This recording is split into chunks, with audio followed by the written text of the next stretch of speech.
Next है हमारा conductivity of semiconductor. Conductivity of semiconductor.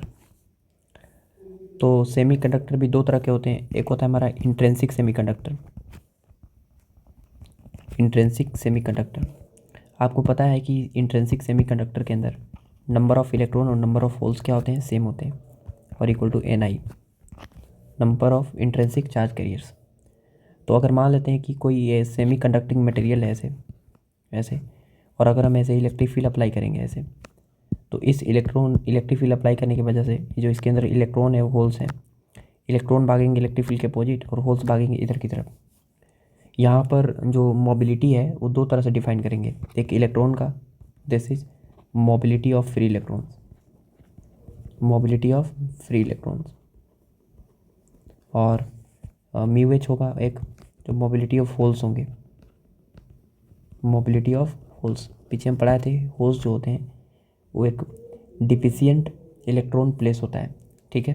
Charge वही इलेक्ट्रॉन का ही होता है, मास इलेक्ट्रॉन का ही होता है, लेकिन वो इलेक्ट्रॉन का डिफिशिएंट प्लेस होता है, जहाँ पे इलेक्ट्रॉन की डिफिशियंसी हो जाती है वहाँ पर एक होल्स क्रिएट होता है। तो यहाँ पर इलेक्ट्रॉन भागेंगे इधर और ये होल्स भागेंगे राइट साइड में इधर। तो ओवरऑल जो करंट है इलेक्ट्रॉन के भागने से, ये करंट जाएगा लेफ्ट साइड में ऐसे इलेक्ट्रॉन, तो करंट आएगा आगे, और अगेन होल्स जाएगा आगे तो करंट भी आगे ही आएगा, तो करंट इक्वल टू आएगा आई plus I H.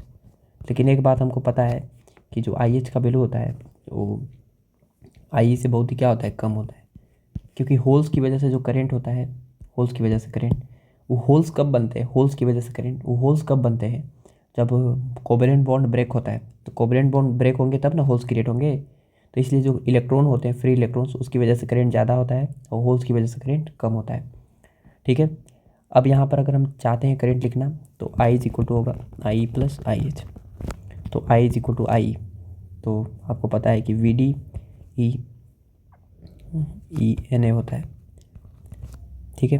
Drip velocity, हमारा करंट का फॉर्मूला होता है V D drift velocity E N A, N E मतलब number electron density, free electron density, और होल्स को लिखेंगे वी डी, क्योंकि दोनों तो वी डी से ही मूव करेंगे, ड्रिप वेलोसिटी से ही, ये होल्स हो या इलेक्ट्रॉन हो, ठीक है। तो वी डी यहाँ पर हो जाएगा ई और यहाँ पर हो जाएगा एन एच इंटू ए।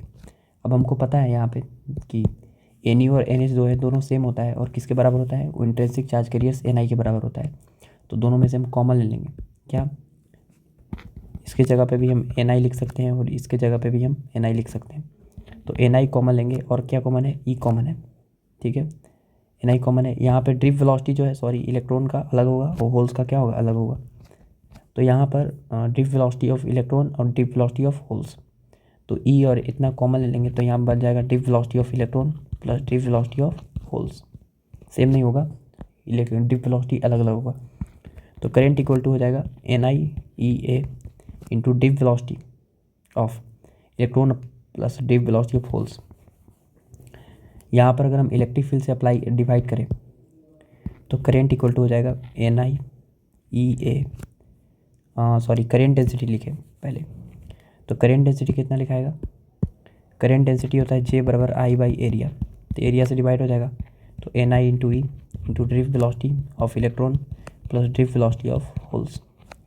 अब यहाँ पर अगर हमको कंडक्टिविटी लिखना है तो J sigma equal to J by E होता है, तो यहाँ पे एन आई इंटू ई से डिवाइड हो जाएगा यहाँ पे, तो V D of E plus V D of H, V D of H.